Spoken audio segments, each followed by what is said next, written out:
계셔 아 기쁘다 주 나의 맘에 계셔 이루시네 어찌 내가 주를 떠나 살까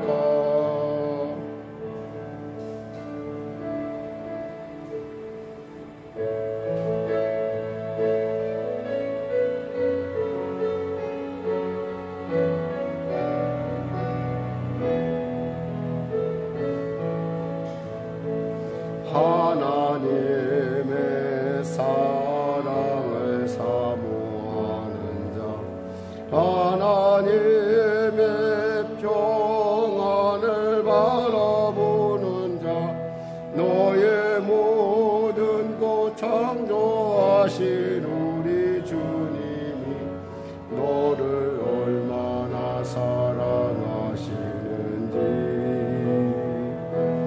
하나님께 찬양과 경배하는 자 하나님의 선하심을 닮아가는 자 너의 모든 것 창조하신 우리 주님이 너를 사모셨네 하나님 사랑의 눈으로 너를 어느 때나 바라보시고 하나님 인자로서 언제나 너에게 기울이시네 어두움에 밝은 빛을 비춰주시고 나의 작은 시름에도 응답하시니 너는 어느 곳에 있든지 주를 향하고 주만 바라볼지라 하나님 사랑의 눈으로 너를 어느 때나 바라보시고 하나님 인자로서 언제나 너에게 기울이시네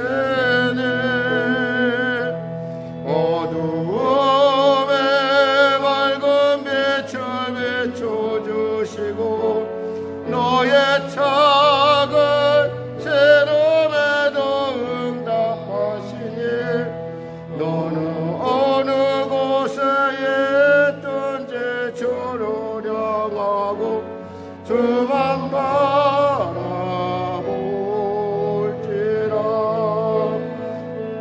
주만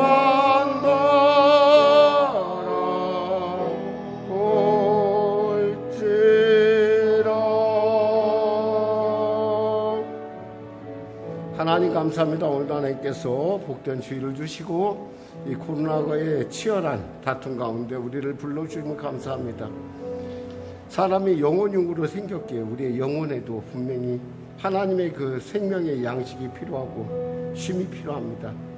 영혼이 잘된 같이 범사가 잘 된다는 그 말씀처럼 우리의 영혼에 하나님의 참된 쉼을 허락하여 주시고 말씀을 통하여 우리의 영혼이 힘을 얻게 하여 주시고 또 오늘 예배를 통하여 복된 주님, 은혜의 주님, 치료의 주님, 응답의 주님, 나에게 꿈을 주시는 주님을 만나게 하여 주시옵소서. 감사하며 예수님의 이름으로 기도드립니다. 아멘. 다 같이 일어나셔서 찬송가에 되어 있는 교동문 85번으로 하나님께 나가도록 하겠습니다. 화상에 뜰 것입니다. 85번입니다. 사랑하는 자들아 우리가 서로 사랑하자. 사랑은 하나님께 속한 것이니 사랑하는 자마다 하나님으로부터 나서 하나님을 알고 사랑하지 아니하는 자는 하나님을 알지 못하나니 이는 하나님은 사랑이심이라. 하나님의 사랑이 우리에게 이렇게 나타난 바 되었으니 하나님이 자기의 독생자를 세상에 보내심은 그로 말미암아 우리를 살리려 하심이라. 사랑은 여기 있으니 우리가 하나님을 사랑한 것이 아니요 하나님이 우리를 사랑하사 우리 죄를 속하기 위하여 화목제물로 그 아들을 보내셨습니다. 사랑하는 자들아, 하나님이 이같이 우리를 사랑하셨은즉 우리도 서로 사랑하는 것이 마땅하도다. 어느 때나 하나님을 본 사람이 없으되 만일 우리가 서로 사랑하면 하나님이 우리 안에 거하시고 그의 사랑이 우리 안에 온전히 이루어지느니라. 아멘. 우리 찬송 1장으로 하나님께 찬양 드리겠습니다.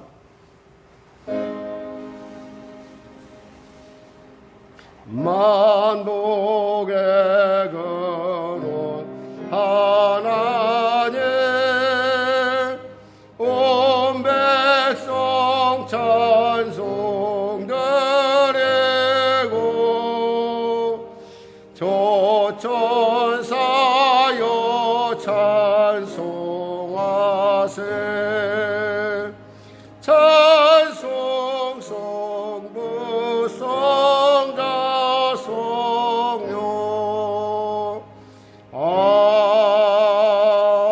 아멘. 새로 나온 사도신경으로 신앙 고백을 대신하겠습니다. 나는 전능하신 아버지 하나님 천지의 창조주를 믿습니다. 나는 그의 유일하신 아들 우리 주 예수 그리스도를 믿습니다.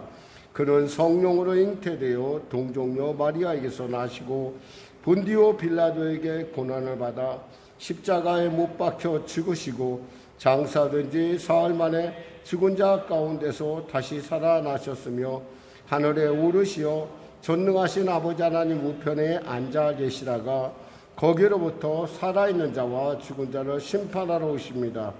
나는 성령을 믿으며 거룩한 공교회와 성도의 교제와 죄를 용서받는 것과 몸의 부활과 영생을 믿습니다. 아멘. 다 같이 자리에 앉으셔서 찬송가 505장으로 하나님께 찬양 드리겠습니다.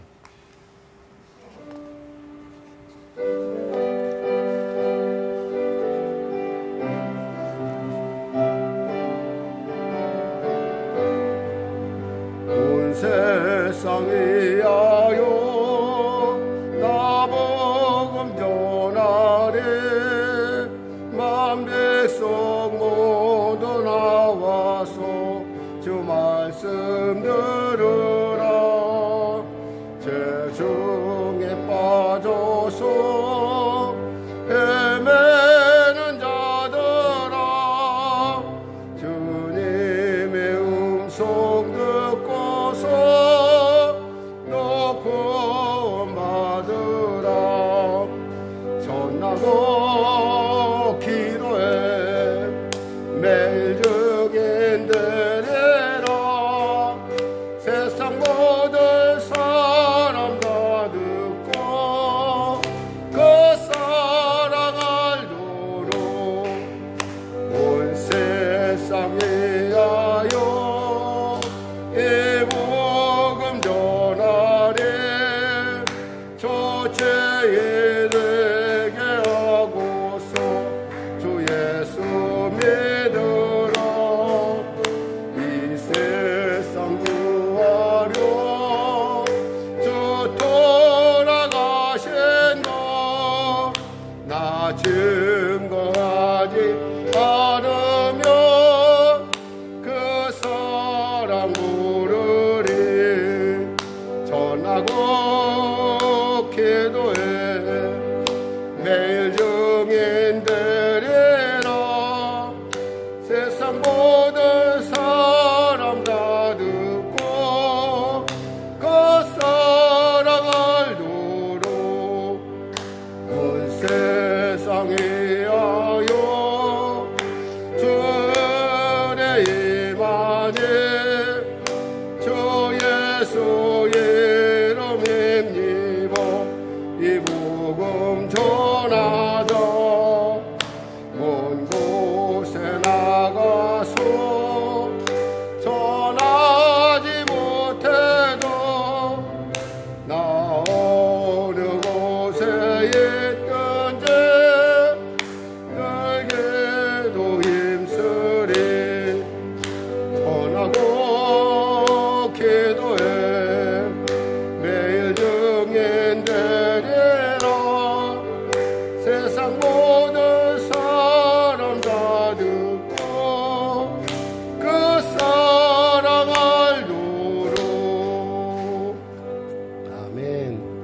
시간에도 은혜 받는 시간 되게 해서 우리 하나님 앞에 간절히 부족 기도하겠습니다.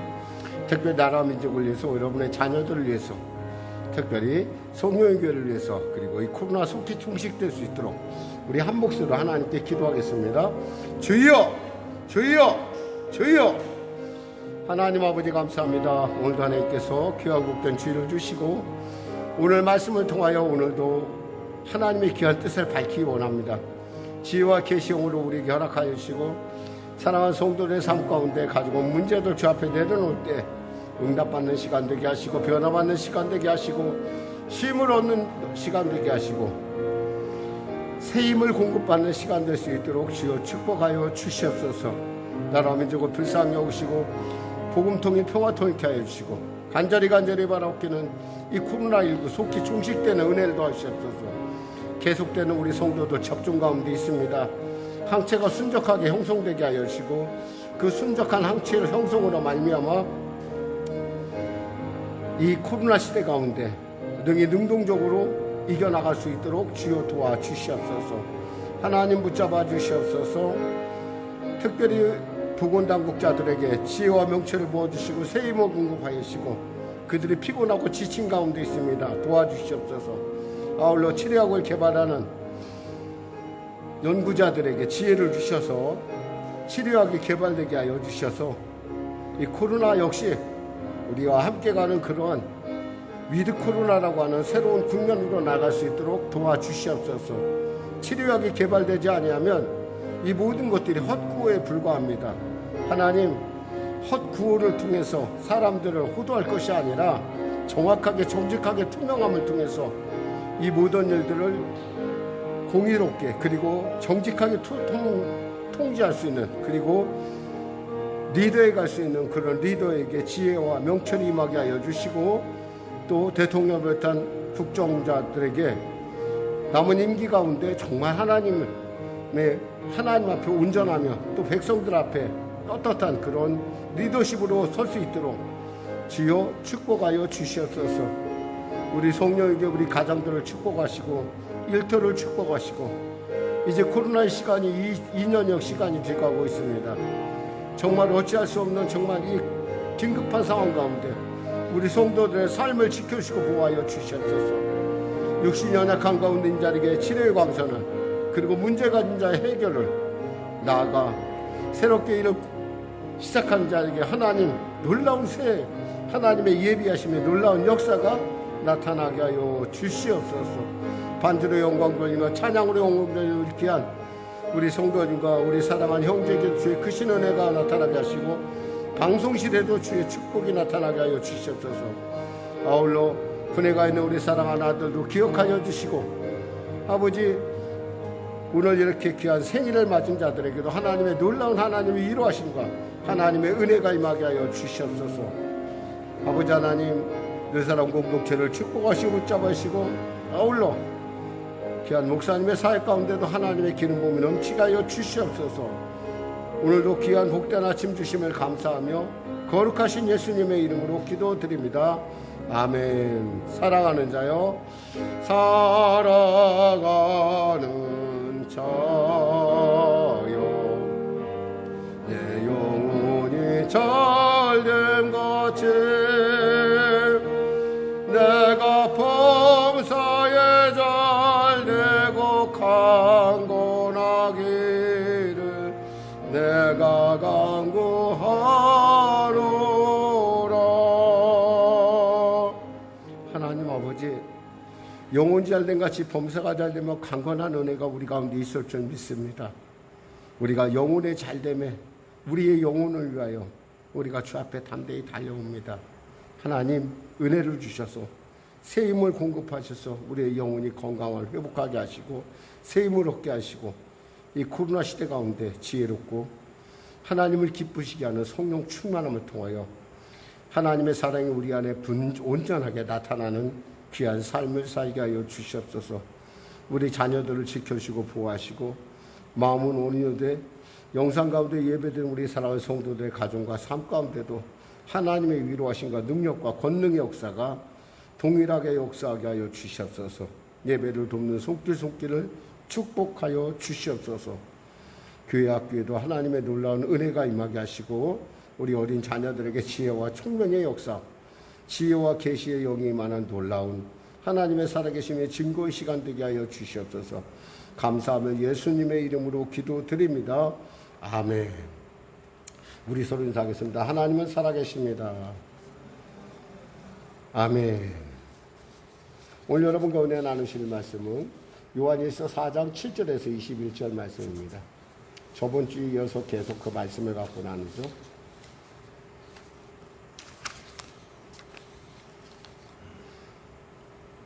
자, 우리 하나님 말씀 같이 합독하겠습니다. 요한일서 4장 7절에서 21절 말씀.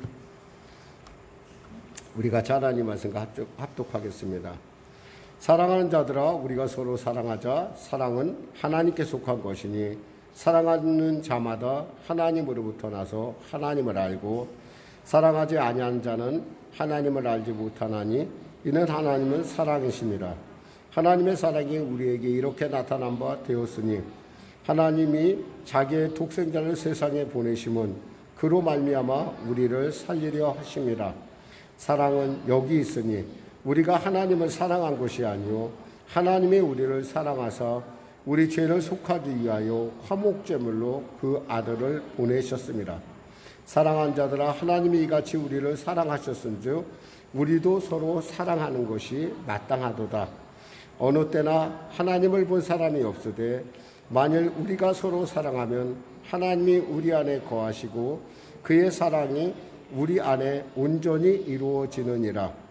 그의 성령을 우리에게 주심으로 우리가 그 안에 거하고 그가 우리 안에 거하시는 줄을 아느니라. 아버지가 아들을 세상의 구주로 보내신 것을 우리가 보았고 또 증언하노니 누구든지 예수를 하나님의 아들이라 시인하면 하나님이 그의 안에 거하시고 그도 하나님 안에 거하시느니라. 하나님이 우리를 사랑하시는 사랑을 우리가 알고 믿었노니 하나님은 사랑이시라. 사랑 안에 거하는 자는 하나님 안에 거하고 하나님도 그의 안에 거하시느니라. 이로써 사랑이 우리에게 온전히 이루어진 것은 우리로 심판날에 담대함을 가지게 하려 함이니 주께서 그러하신과 같이 우리도 이 세상에서 그러하니라. 사랑 안에 두려움이 없고 온전한 사랑에 두려움을 내쫓나니 두려움에는 형벌이 있음이라. 두려워하는 자는 사랑 안에서 온전히 이루지 못하였느니라. 우리가 사랑하면 그가 먼저 우리를 사랑하셨음이라. 누구든지 하나님을 사랑하노라 하고 그 형제를 미워하면 이는 거짓말하는 자니 보는 바 그 형제를 사랑하지 아니하는 자는 보지 못하는 바 하나님을 사랑할 수 없느니라. 우리가 이 계명을 주께 받았나니 하나님을 사랑하는 자는 또한 그 형제를 사랑할지니라. 아멘. 오늘 저는 본문 말씀을 중심으로 하나님은 사랑이시다 두 번째 말씀 나누길 원합니다. 우리가 그 하나님은 사랑이시다라는 첫 번째 말씀을 통해서 사실 저는 이 말씀을 이제 두 번째 나누는데요. 이 두 번째 나눌 때 하나님은 사랑이시다 이 말이 얼마나 저에게 감동으로 와닿았는지 몰라요. 오늘 아침에 또 다시 한번 읽어보지만 하나님이 사랑이신데 그 하나님이 누구를 사랑했냐? 나를 사랑했다는 거예요. 나를 사랑한 것뿐만 아니라 여러분 우리 모두를 사랑하는데 특히 하나님께서 그 사랑에 대해서 결코 변함이 없으시고 또 그 사랑을 우리를 통해서 세상 가운데 흘러나가길 원하셨다는 거예요. 그러니까 그 하나님의 사랑이 아니라고 한다면 우리는 이 자리에 있을 수도 없고 그 하나님의 사랑이 있기 때문에 하나님을 아버지라고 부를 수 있다는 거예요. 그 하나님의 사랑이 있기 때문에 우리가 범죄를 하지 않고 하나님의 사랑이 있기 때문에 우리가 세상의 끝날이 바로 내 앞에 닥친다 하더라도 당당하게 그 일에 대해서 두려움 없이 맞이할 수 있다는 거예요. 오늘 그 하나님의 사랑이 갖고 있는 그 힘에 대해서 사랑의 힘, 그 사랑이란 과연 무엇인가? 그럼 하나님의 사랑은 나하고 과연 멀리 떨어진 것이 아니라 나하고 가장 가까이 있는데 그 하나님의 사랑은 어떤 것인가? 그 사랑이 나의 삶에 어떻게 영향을 미치고 나의 삶을 어떻게 풍요롭게 이끌어가고 나의 지금뿐만 아니라 이후에 하나님과의 삶, 하나님의 나라에서 삶을 얼마나 풍성하게 하고 얼마나 담대하게 하는가에 대해서 오늘 말씀을 통해서 은혜를 나누게 될 것입니다. 한 집사님이 계셨어요. 제가 아무래도 이 발음이 좀 부정한 것 같아서 제가 마스크를 벗습니다. 한 집사님이 돈벌이보다는 어려운 사람을 도와야 된다라는 그런 예수님을 만나고서 그의 마음속에서 이런 결단이 선, 그리고 그 결단을 정말 자기의 삶 가운데 나타내기 위해서 애썼던 한 집사님의 얘기를 여러분과 나누겠습니다. 그는 2001년 경남 창원의 외과병원을 개원하면서 이웃사랑을 실천하기 시작했습니다. 그는 돈벌이보다도 어려운 사람을 도와야 된다라는 생각을 갖고 있었어요. 그리고 또 그것을 늘 마음속에서 사람들에게 이렇게 내 인생은 이럴 거야 라고 자기 부인에게도 늘 얘기했고, 또 늘 그런 자신의 입버릇처럼, 자신의 고백처럼 그는 살려고 노력했던 사람입니다. 그래서 매달 1회 교회 의료봉사단과 함께 봉사활동을 펼쳤고, 매년 자신의 휴가를 반납하고 해외 의료 선교를 통해 적극적으로 이웃사랑을 실천했다고 합니다. 2007년에는 하나성심병원 일반외과 과장으로 이제 옮기면서도 역시 그의 이웃사랑은 멈추지 않았고요. 2009년에는 국제의료봉사단체인 멀시십, 즉 자비호, 이렇게 우리나라 멀시라고 하는 자비와 십이라고 하는 배, 즉 자비를 행하기 위해서 하나님의 사랑을 행하기 위한 그 배에 타고 한 달 동안 아프리카에서 환자를 돌보는 그러한 자비랑의 선고를 했다고 합니다. 그러던 집사님이 2011년 10월 갑자기 심근경색이 오게 됐어요. 그러나 역시 그 죽음조차도 그의 이웃사랑에 대한 열망은 결코 끄지는 못했습니다. 그는 외과 의사였던 까닭에 여러 사람들을 봤는데, 그가 보면서 보니까 사람들이 이식을 받지 못해서 고통하는 환자들을 많이 봤어요. 그래서 그분이 약 10년 전에 그 어머니와 함께 자신의 인체 조직을 다 기증하겠다는 그런 서약을 했다고 합니다. 그러니까 인체 조직 기증은 조금 약간 좀 부담스러운 거예요, 사실은.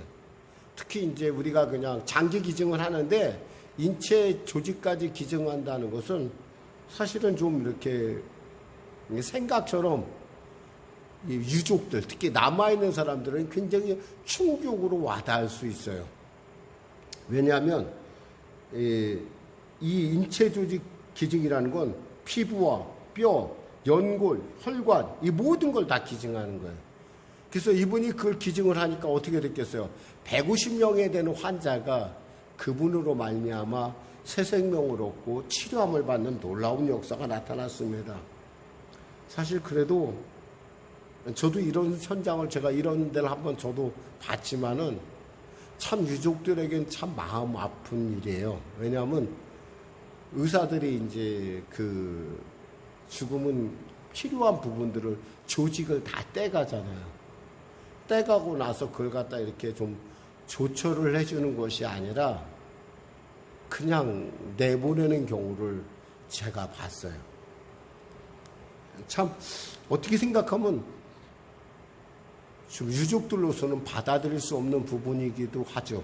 그러다 보니까 2005년 이후에는 불과 600명만이, 그러니까 전국에서 600명만이 그 기증에 이렇게 허락했다고 합니다.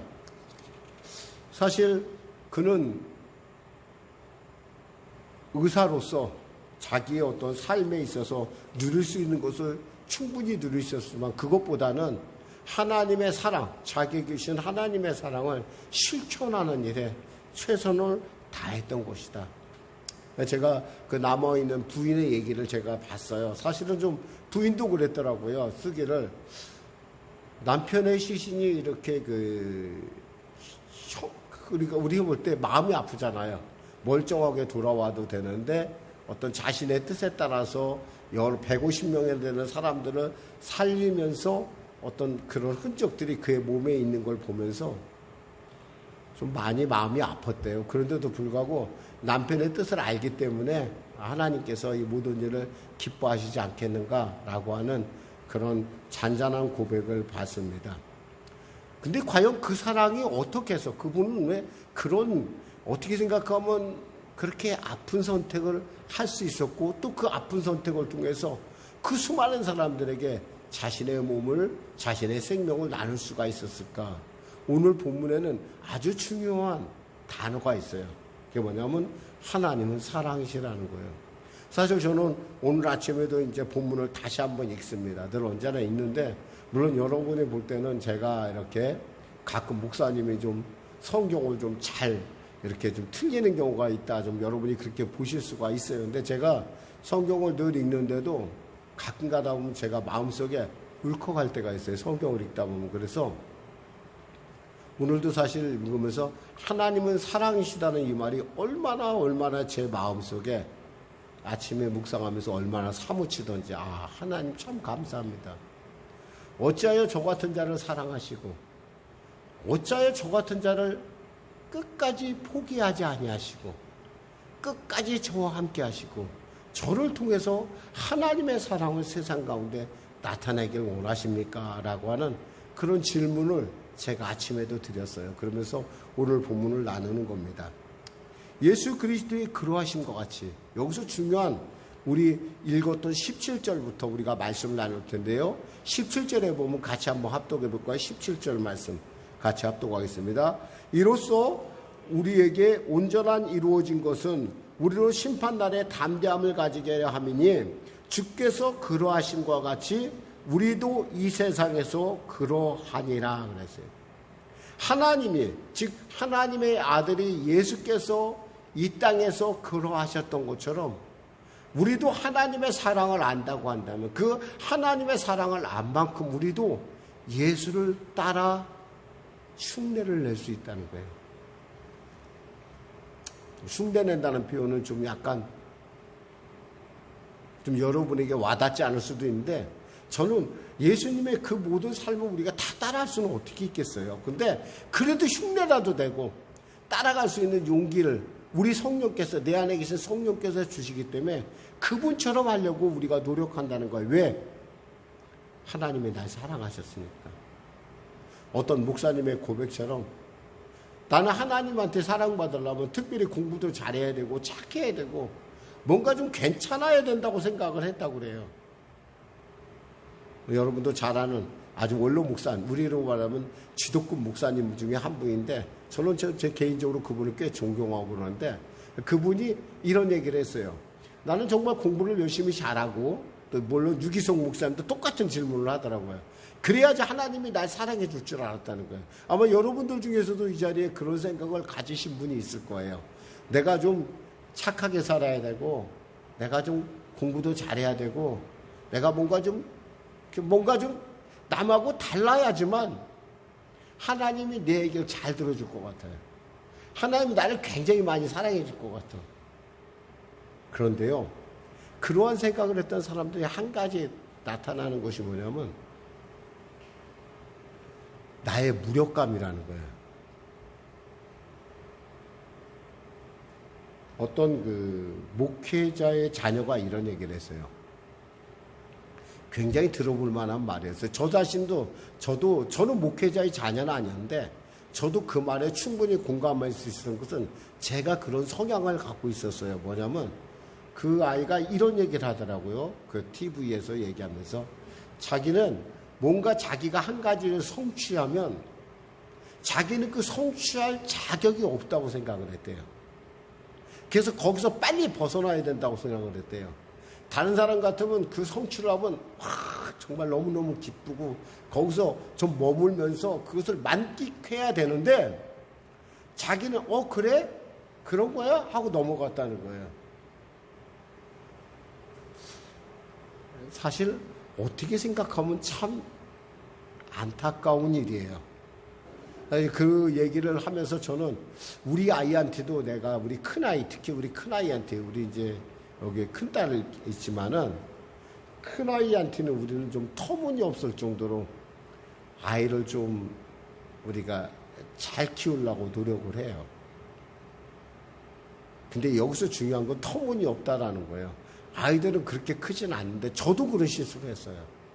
저도 우리 아이를 보고, 그러니까 예를 들면 얘가 90점을 맞아왔어요. 그럼 나는 얘한테 야 이거 90점 맞아서 잘했다라고, 물론 저는 나름대로 그렇게 얘기를 했다고 생각하는데 아이가 가끔가다 불만을 했어요. 하나 틀릴 수도 있잖아요. 그래 틀릴 수 있어요. 올챙이 개구리적 시절 모른다고, 개구리가 참 올챙이적 시절 모른다고 다 맞아야 할 것 같이 생각하면서 우리는 아이를 키워요. 왜? 그 아이가 큰 아이니까 둘째 아이도 보고 셋째 아이도 보니까 잘 따라갈 거야 라는 생각, 그런 막연한 기대 때문에. 그러다 보니까 아이가 자기가 뭔가 큰 성취를 하고서도 그 자리에 누리지를 못하는 거예요. 마찬가지로 우리가 예수님을 생각하고 하나님 앞에 사랑받는다는 생각을 하면은 우린 그 자리에 머물 자격이 없는 것 같아. 왜냐하면 최선을 다하지 않았거든. 제가 중학교 때 제가 그 종교관의 선생님이 계셨어요. 그분이 목사님의 사모님이신데 그분이 우리에게 늘 나와서, 우리는 제가 미션스쿨 다녀서 그런지 몰라도 그 조회 시간이 되면은 시간을 내서 나와서 그 한 주간 보내면서 자기가 느꼈던 것을 발표하는 것을 했어요. 그래서 그분이 꼭 그 발표를 하고 나면은 뭘 물어보냐면 이런 얘기를 물어봤어요. 너 그 일에 최선을 다했니? 물어보는 거였어요. 여러분, 최선을 다했다고 했을 때 최선을 다했다고 대답할 수 있는 사람이 몇이나 있겠어요? 모르겠어요. 저는 대답을 못 하겠더라고요. 늘 언제나. 근데 그 질문을 늘 받다 보니까 저 자신에게도 늘 그런 질문을 했어요. 너 지금 최선을 다하고 있니? 그럼 최선이란 뭐예요? 목숨이 끊어질 때까지 하는 거잖아요. 목숨이 끊어져야 되는 거 아니에요. 목숨이 끊어질 때까지 공부한 적 있어요? 목숨이 끊어질 때까지 좋은 일 한 적 있어? 목숨이 끊어질 때까지 우리 박진철 아까 그 집사님처럼 자신의 그 모든 것을 내려줄 만큼 내가 그렇게 열심히 했냐라는 거예요. 그렇게 따지고 보면 하나도 그렇지가 않은 거예요. 그러니까 그 자리가 기쁨의 자리가 아니라 성취의 자리가 아니라 뭐예요? 내가 피해야 돼. 왜냐하면 나는 나를 알거든. 나는 최선을 다하지 않았거든. 아마 여러분들 중에서도 그런 생각을 꼭 가질 거라고 저는 생각을 해요. 하나님은 이런 사람만 사랑하셔 라고 여러분이 나름대로 기준을 갖고 있어요. 근데 그 기준에 맞추려고 내가 노력을 많이 해요. 근데 여러분 아셔야 돼요. 하나님이 여러분을 사랑한 것은 여러분이 그 기준에 맞아서가 아니에요. 다시 말씀드리지만, 지난주에도 그 말씀을 드렸지만은 다시 한번 말씀드릴 수밖에 없는 게, 하나님은 여러분이 그 기준에 맞아서 사랑하는 것이 아니라 그냥 여러분이기 때문에 사랑해요. 뭔지 알겠어요? 여러분이니까. 여러분 존재 자체가 하나님 앞에 사랑받을 존재예요. 그러니까 우리는 그 넘치는 사랑을 받은 사람이에요. 그러니까 우리는 그 사랑을 누릴 만한 자격이 있는 사람이라는 거예요, 여러분. 그러니까 내가 그 사랑을 알면 알수록 어떻게 돼요? 내가 이웃사랑에 대해서 내가 깨어 있을 수밖에 없어요. 왜? 나 같은 자를 하나님께서 사랑하셨다는 거예요. 그러니까 깨어 있으면 어떻게 돼요? 내가 그 사랑을 실천하고 있으면 주님이 나를 만날 때 나는 어떻게 돼요? 담대할 수 있다는 거예요. 오늘 본문에 뭐라고 되어 있냐면 이런 말씀이요. 심판날에 담대함을 가지게 하려 함이라 그랬어요. 심판날에 담대함을 가지게 하려 함이라. 이 심판날이라는 거 뭐예요? 우주적 심판도 얘기하지만 나 개인이 하나님께 앞에 갔었을 때 하나님이 저에게 물어보실 거란 말이에요. 내 사랑을 받은 자답게 살았냐라고 했었을 때, 우리가 그 사랑을 깊이를 알고 넓이를 알고 높이를 알고 길을 안다고 한다면 어때요? 예, 주님 그러다 왔습니다 라고 고백할 수 있다라는 거예요. 왜? 누구를 따라갈 때? 예수를 따라갈 때. 우리는 예수가 될 수는 없어요. 우리는 예수가 될 만한 그런 그릇도 안 되고요. 우리는 아브라함도 안 되고, 우리는 다윗도 못 돼요. 우리 다윗처럼 10년 동안 쫓겨다니고 살면 아마 우리 정말 힘들었을 거예요. 아브라함처럼 예수님께서 만일에 너 아들 장자를 보내, 정말 너 나에게 번제로 드려 그랬으면 우리는 감히 드리지도 못했을 거예요. 그렇지만 그럼에도 불구하고 하나님은 나를 사랑하세요. 하나님은 여러분을 사랑한다는 거예요. 누가 뭐라고 하든 그 하나님의 사랑이 바로 내 안에 있다라는 거예요. 그 사랑을 알고 내가 예수를 따라가다 보면은 내 안에 계신 성령의 말씀에 순종하다 보면 내 안에 담대함이 나타난다는 거예요. 믿음의 담대함. 내가 특별해서가 아니라 하나님이 나를 자녀 삼으셨기 때문에, 하나님이 나를 택하셨기 때문에 나는 그것만으로도 하나님 앞에 담대할 수 있다는 거예요. 그래서 온전한 사랑은 두려움을 내어 쫓는다 이 말이에요. 온전한 사랑. 이 온전한 사랑은 어디서 찾을 수가 있어요? 이 지상에선 찾을 수가 없어요. 오직 예수님을 통해서요. 그러니까 우리가 그 예수님을 따라서 우리의 나름대로 우리가 그 예수님을 따라가다 보면, 성령과 동행하다 보면 성령께서 우리 안에 뭐죠? 두려움을 내어 쫓게 하는 거예요. 우리가 하나님을 딱 볼 때 하나님 앞에서 당당하게 하나님을 볼 수 있다는 거예요. 저는 그 밤에 하나님을 만났던 그 밤을 저는 잊을 수가 없어요. 지금도. 제가 굉장히 힘들었어요. 저는 나름대로 제가, 여러분이 모르겠어요. 제 마음을 어디까지나 제 상황을 이해할 수 없는데, 저는 이 새벽을 지키는 걸 굉장히 제가 생명같이 여기는 목사 중에 하나예요. 왜냐하면 이 새벽에 대한 감동이 제가 가질 수 있었던 것은, 저같이 부족한 사람이 설교를 하려고 잠잠을 못 자는데 하나님이 저에게 나타나셔서 저에게 이루시는 거였어요. 내가 너를 안다고 하신 거예요. 그 사건은 제 사역에 있어서, 제가 이 강단에 설 수 있는 사역에 있어서 가장 놀랍고 획기적인 사건이었어요. 그 사건이 없었다면 저는 주의 종이 될 생각을 안 했을지 몰라요. 근데 하나님이 저를 그렇게 분명하게 저를 부르셨을 뿐만 아니라 저를 분명히 안다고 했었을 때, 아, 하나님이 나를 아신다는, 그것이 너에게 너무너무 감동이었었어요. 너무 감사했어요. 그렇다고 지금도 하나님의 얼굴을 제가, 그러니까 하나님을 대면한다 그러면 사람들은 다 무슨 생각을 가냐면, 나는 하나님을 대면하면 죽을 것 같아, 나는 화로다라고 하는 그런 고백이 나와야 되는데, 막 제 안에는 막 기쁨이 넘쳤어요. 그때. 그래서 저는 새벽을 그래서 좋아해요. 왜? 왜냐하면 그 하나님을 내가 다시 한번 내 지금 삶 가운데 바로 그 시간에 그분을 만날 수가 있기 때문에 그래요. 마찬가지로 온전한 사랑은 두려움을 내어 쫓는다고 했어요. 18절 말씀 같이 합독할까요? 사랑 안에 두려움이 없고 온전한 사랑이 두려움을 내어 쫓나니 두려움에는 형벌이 있습니다. 두려워하는 자는 사랑 안에서 온전히 이루지 못하였느니라. 이 두려움이라는 건 뭐예요? 죄를 지은 사람은 당연히 두려워하죠. 그러나 우리 같은 예수 믿는 사람에게서 두려움은 뭐예요? 저는 이렇게 생각해요. 두려움이란 우리가 최선을 다하지 못했다는 거예요.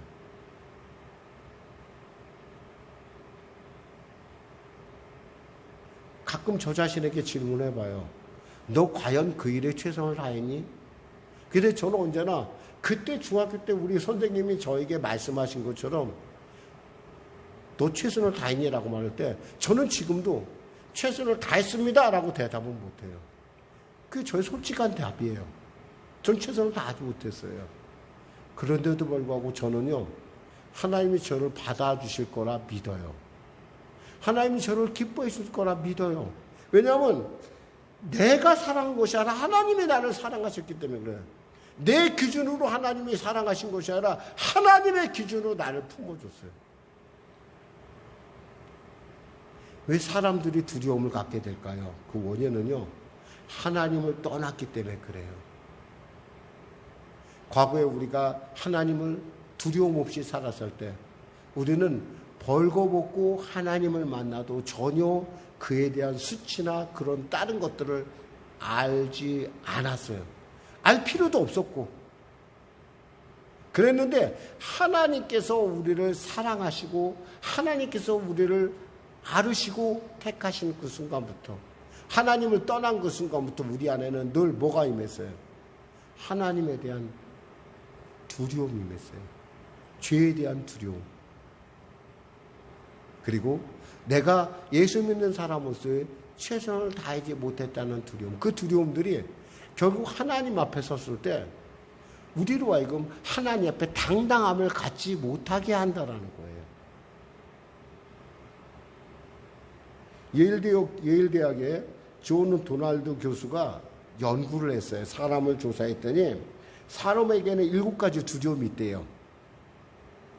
실패에 대한 두려움, 이성에 대한 두려움, 약점이 공개되는 것에 대한 두려움. 4번째, 불신으로 인한 두려움, 생각 속에서 스스로 만들어내는 두려움. 6번째, 말실수에 대한 두려움, 혼자 있는 것에 대한 두려움.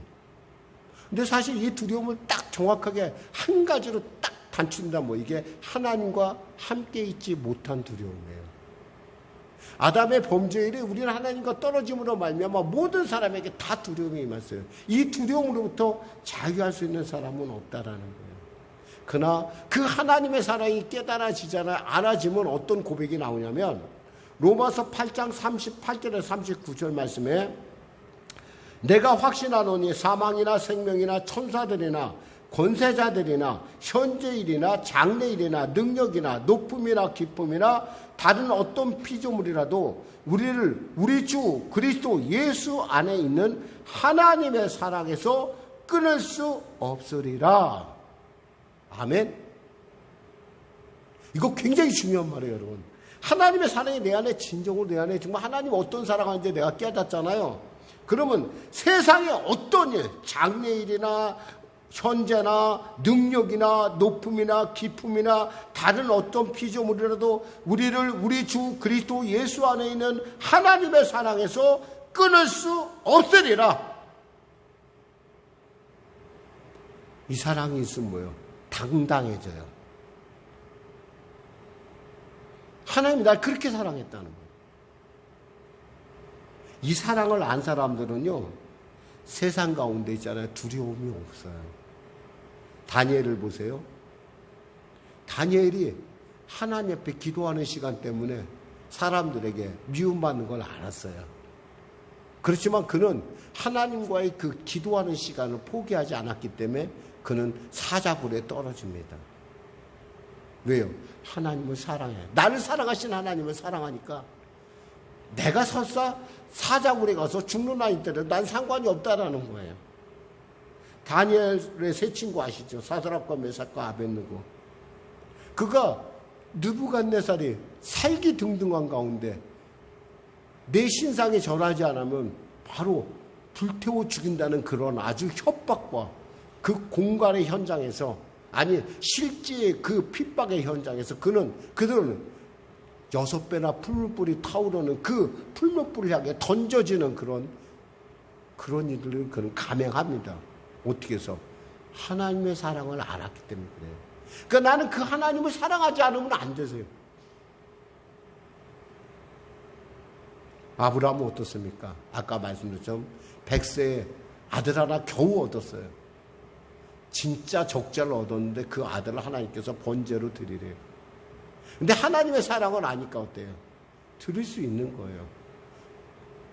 없는 것을 있는 것 같이 부르시는 하나님을 그는 어렴풋이 알고 있었던 거예요. 그 사랑을 알았던 거예요. 하나님이 알아서 하시겠지. 바울과 베드로를 비롯한 12 제자들을 보세요. 그들이 그 하나님의 사랑이 모른다고 그러면 어떻게 그들이 그렇게 순교할 수가 있겠습니까? 없어요.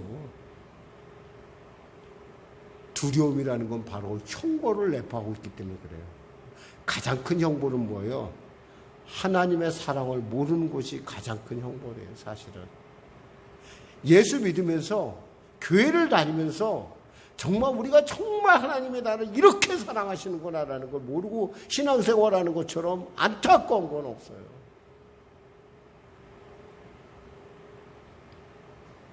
그리고 그 하나님의 사랑은 또 하나님께서 이렇게 증거할 수 있도록, 어떻게 이거 진짜인지 가짜인지 알 수 있도록 말씀해 줬어요. 19절에서 21절 같이 합독할까요? 우리가 사랑하면 그가 먼저 우리를 사랑하셨습니다.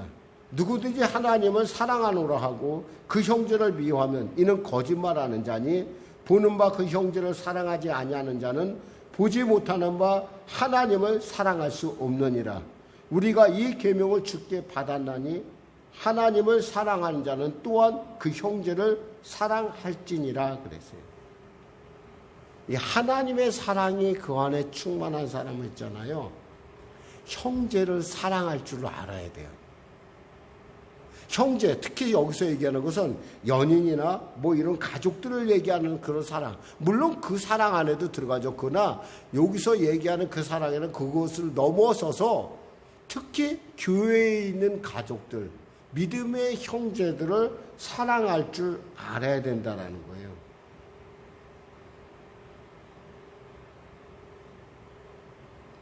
그 사랑은요, 말로만 하는 사랑이어서는 안 돼요.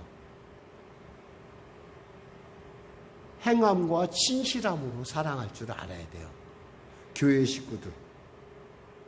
요한복음 13장 34절에 35절 예수님은 이렇게 말씀하십니다. 새 계명을 너희에게 주노니 서로 사랑하라. 내가 너희를 사랑한 것 같이 너희도 서로 사랑하라. 너희가 서로 사랑하면 이로써 모든 사람이 너희가 내 제자인 줄 알리라 그랬어요. 하나님 우리 서로 사랑하래요. 그럴 때 우리는요, 사랑의 은혜를 우리 안에 다시 회복할 수가 있어요. 이스라엘의 선교사님 한 분이, 저도 이 얘기를 어떤 우리 그 목사님한테 제가 듣긴, 뭐 아마 그때 하영조 목사님 그 아마 세미나에서 제가 들은 걸로 기억해요. 이스라엘에 기독교인이 막 늘어가고 있대요. 그것을 보면서 그분이 이러면, 이렇게 이스라엘에 기독교인 들어가고 교회가 들어가고 있다는 것은 바로 계시록에서 말씀한 하나님의 나라가 점점 가까워하고 있다는 확증이다라는 얘기를, 땅끝인 이스라엘에 복음화되고 있다라고 하는 그런 얘기를 그렇게 그분이 말씀하시는 걸 들었어요. 근데 저는 사실 그 말씀을 듣고 그래, 정말 대단하다. 하나님께서 이제 이스라엘 백성을 구원하시는구나. 그럼 이제 주님이 곧 오시겠지? 라고 하는 그런 생각을 갖고 있었는데 문제가 있더라고요. 거기에 이스라엘의 그 상황 속에 문제가 있다는 걸 저는 몰랐어요. 근데 어떤 목사님이 이런 얘기를 썼더라고요.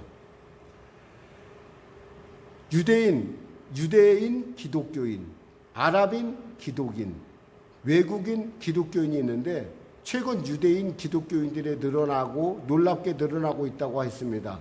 교회도 많이 세워졌습니다. 이것을 보고 많은 사람들이 주님이 오실 때가 가까이 왔다고 흥분하는데 선교사님은 그렇게 생각하지 않는다고 했습니다. 새 부류의 기독교인들이 하나가 되지 못하는 것 때문이었습니다. 이게 무슨 말이냐면 유대 기독교인이 유대 기독교인, 아랍 기독교인은 아랍 기독교인, 그리고 또 그 출신 그대로 러시아이면 러시아 기독교인, 따로 국밥이라는 거예요. 따로. 이 얘기 뭐예요? 정말 하나님의 사랑을 안다면 그들이 어떻게 돼요? 하나로 통합돼야 되는데 그러하지 못하다는 거예요.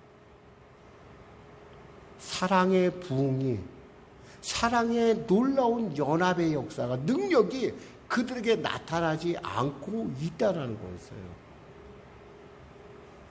1907년에 우리나라에서 그 성령의 역사가, 성령 강림의 역사가 일어났습니다. 그때 일어난 중에 우리가 기억해야 될 것은 사랑의 부흥의 역사도 나타났다는 거예요. 두 집 살림하던 남편이 회개하고 본부인과 화합하고요.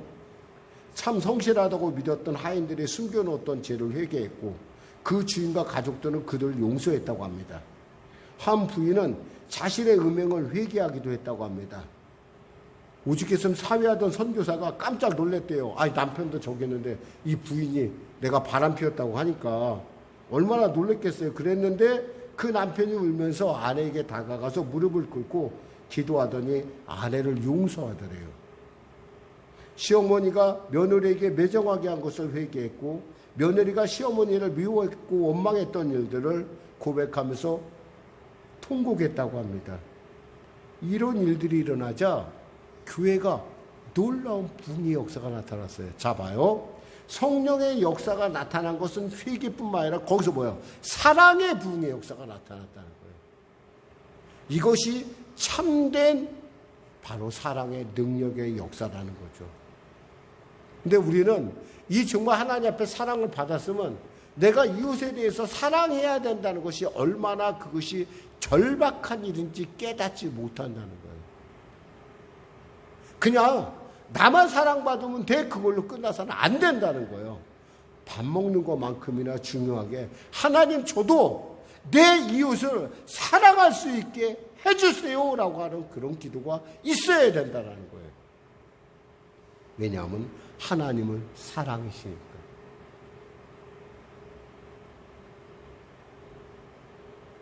지금 이 순간에도 우리는 판단과 미움을 갖고 살아갑니다. 그것이 당연하다고 생각해요. 아니에요. 우리는 있잖아요. 예수님이 우리에게 보여줬던 그 삶을, 그 예수님이 이스라엘 백성들을 사랑했던 그 삶을 우리 삶 가운데, 우리 가까운 믿는 자들에게 나타내기를 소원해야 돼요. 그래야 뭐요? 이 사랑이 나를 변화시키면서 내 삶 가운데 하나님의 놀라운 섭리를 찾아내게 만든다는 거예요. 우리는 내가 사랑받는 것은 잘 알아요. 분명히 제가 말씀드렸듯이. 근데 내가 그 사랑을 누군가에게 증거하는 일에 대해서는 잘 몰라요. 어떻게 해야 될까요? 기도해야 돼요. 하나님 저를 사랑할 수 있게 해주세요. 하나님 저에게 이 사랑을 누구에게 전할 수 있도록, 그리고 이 사랑을 누군가에게 표현할 수 있도록 하나님 저에게 능력 주시옵소서. 왜냐하면요, 사랑은 흘러갈 때 그 사랑에 살아있는 거예요. 제가 오늘 말씀 묵상하면서, 아침에 묵상하면서 이런 생각을 해봤어요. 그래, 이스라엘에 가니까 호수가 2개 있더라. 하나의 호수는 사해였고 하나의 호수는 갈릴리였어. 살아있는 호수는 갈릴리 호수였지만 죽어있는 호수는 사해였지. 사해는 언제나 사랑을 받을 줄밖에 몰라요. 물을 받을 줄만 해요. 나가는 곳이 없어. 그러니까 죽을 수밖에 없는 거예요. 우리가 하나님의 사랑을 알았으면요, 그 사랑이 누군가를 향해서 흘러내려가야 돼요. 먼저는 누구예요? 가장 가까운 우리의 이웃. 그리고 그 하나님의 사랑을 알지 못하는 내 형제, 자매, 그리고 바로 내가 그렇게 사랑하는 내 친구들. 그들에게 흘러내려가야 돼요. 그럴 때 그 사랑은 뭐예요? 살아있는 사랑이 되는 거예요. 죽은 사랑으로는 있잖아요, 하나님 앞에 설 수 없어요.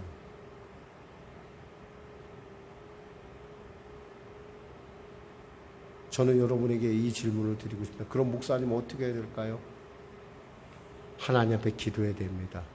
성령님 저를 인도하셔서 저로 하여금 그 사랑을 흘러보내는 갈릴리 호수와 같이 살아있는 생명의 사람, 살아있는 생명의 사명인으로 살아가게 해주세요. 제게 은혜를 주세요. 그럴 때 여러분에 있는 하나님의 사랑이 과연 여러분 삶 가운데 놀라운 열매를 맺어가며 여러분의 품성을 변화시키고, 여러분의 언젠가 여러분이 스스로 봤을 때, 나 정말 예수님 많이 닮은 것 같아, 스스로가 그렇게 발견할 수 있는 그러한 모습들이 여러분에게 나타날 줄 믿습니다. 기도하겠습니다.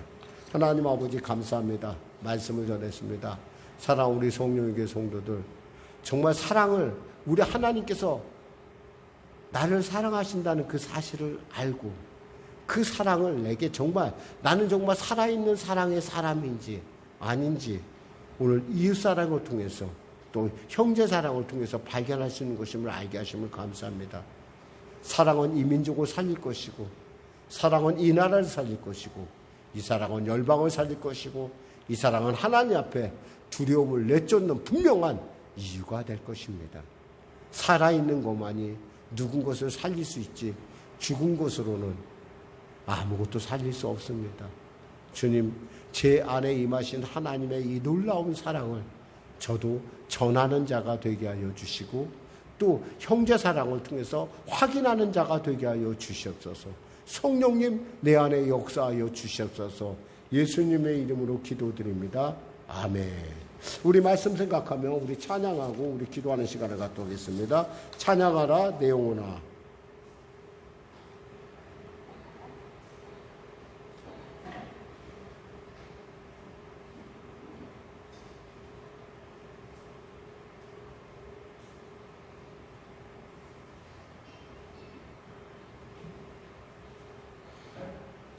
발로 한번 쳐봐. 각도가 안 맞아서 그렇지.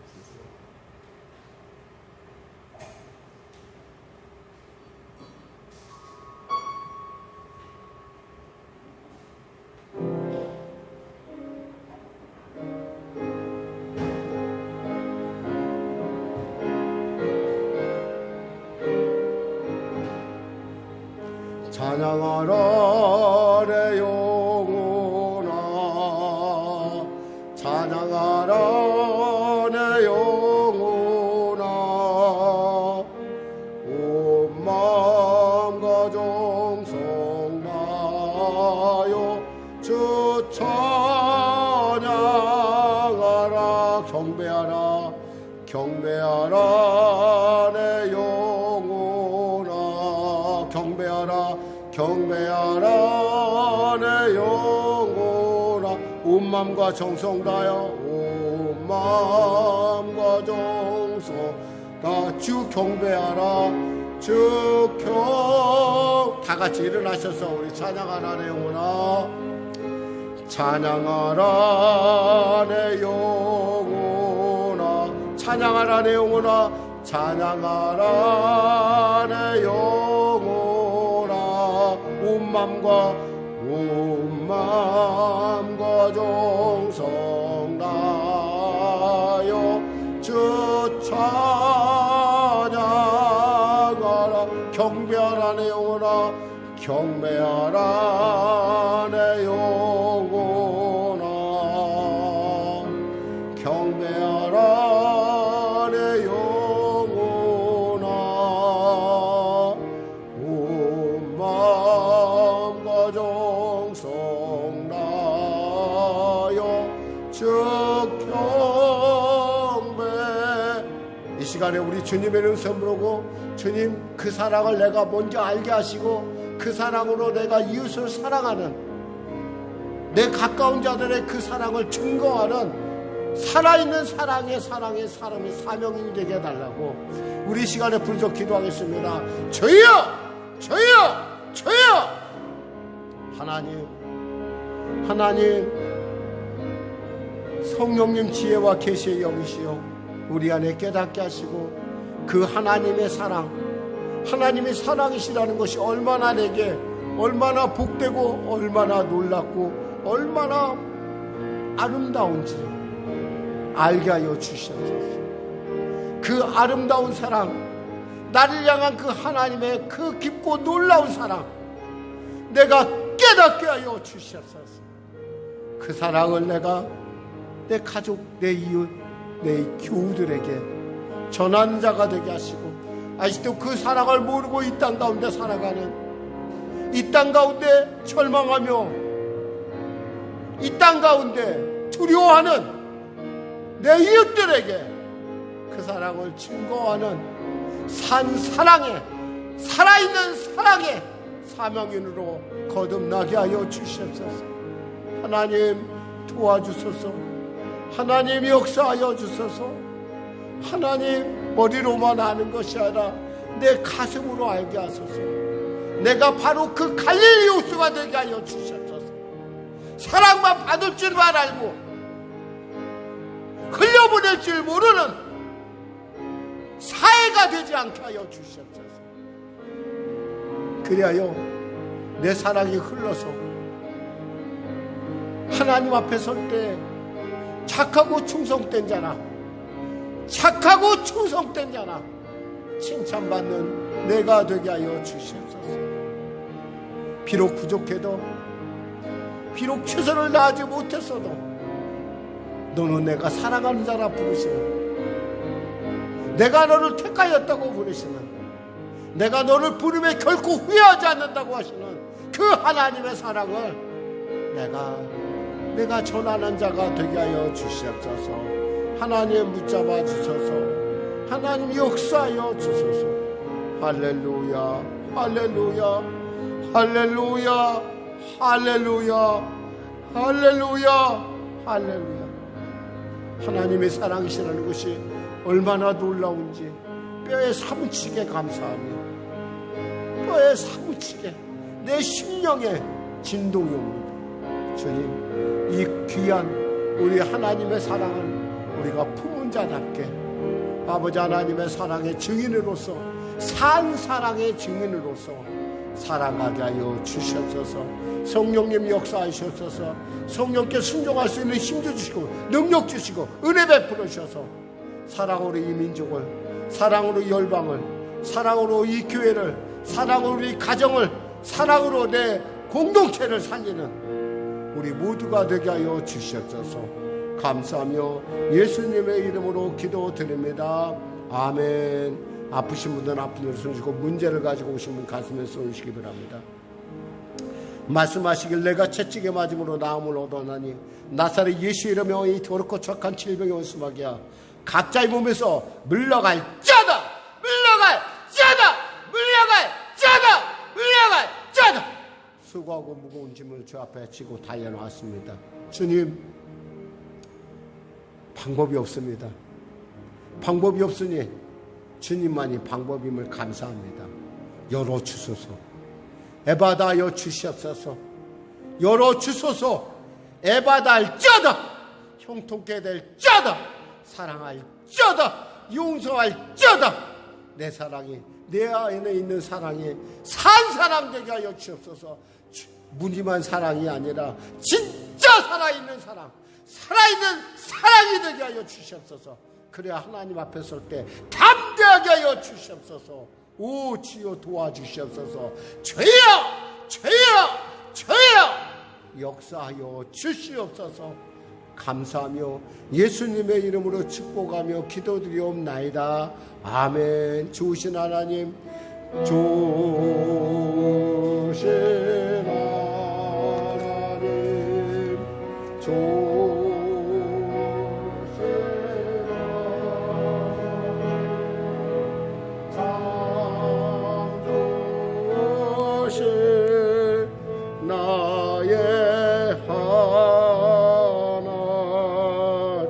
우리의 기도를, 우리의 기도를 응답해 주시는, 응답해 주 참 좋으신 나의 하나님, 참 좋으신 나의 하나님. 하나님께 감사의 박수 드리겠습니다. 우리 하나님께 예물 드리겠습니다. 다 같이 일어나셔서 찬송가 633장 드리겠습니다.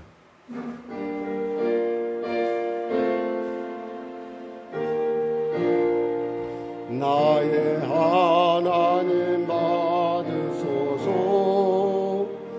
주께 드리는 이 예물은 소리 높여 감사로 주께 드리네. 아멘. 하나님 아버지 감사합니다. 귀한 예물을 올려드립니다. 우리 성도들의 피와 눈물과 그들의 삶의 결정입니다. 하나님 결코 하나님이 가난해서가 아니요, 하나님이 부족해서가 아니요, 아버지 우리의 이 작은 예물들을 받으심으로 말미암아 이 예물을 통하여 3배, 60배, 100배로 부으실 하나님의 놀라운 그 사랑, 그 사랑을 우리가 안 까닭 아니겠습니까? 감사의 더 큰 감사를 선교의 물 가운데 삶의 지경이 확장되는 은혜를 건축의 물 가운데 장막의 복을 특별작전 가운데 특별한 응답을 나아가 생일감사의 생일의 그 기쁨을 그 탄생의 기쁨을 열애 하나 구별해 드리는 일터일터마다 하나님 그 일터의 소중함을 또 일터의 복됨을 일터의 존귀함을 나타내실 그 하나님의 놀라운 섭리를 아는 까닭이 아니겠습니까? 이 예물이 쓰여지는 곳에 주님의 놀라운 역사가 나타나 계시고 구원의 역사와 생명의 역사와 하나님의 사랑이 산 하나님의 사랑임을 깨닫는 역사, 나아가 이 물질이 쓰여지는 곳마다 주님의 그 기뻐하심을 이루는 놀라운 일들이 날마다 일어나게 하여 주시옵소서. 특별히 열애 하나 구별해준 특별 그 기업이 천을 먹이는 기업이 일어나는 놀라운 축복의 터전이 되게 하여 주시고 그 기업을 통하여 이 땅 가운데 하나님의 기뻐하신 일들이 놀랍게 나타나게 하여 주시옵소서. 축복하여 주시고 보호하여 주시옵소서. 감사하며 예수님의 이름으로 축복하며 기도드립니다. 아멘. 우리 주기도 성화하시고 축도하심으로 예배를 마치겠습니다.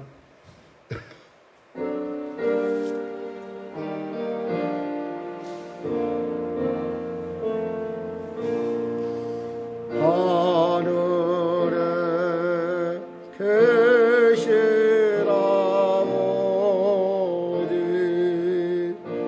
이름 거룩하사 주님 나라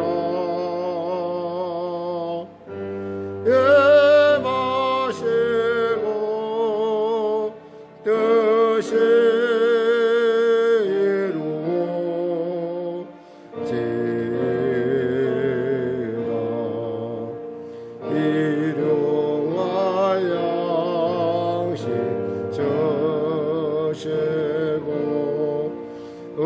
우리들의 큰 죄 다 용서하시고 또 시험에 들게 마시고 악에서 구원하소서. 대개 주의 나라 주의 권세 주의 영광 영원히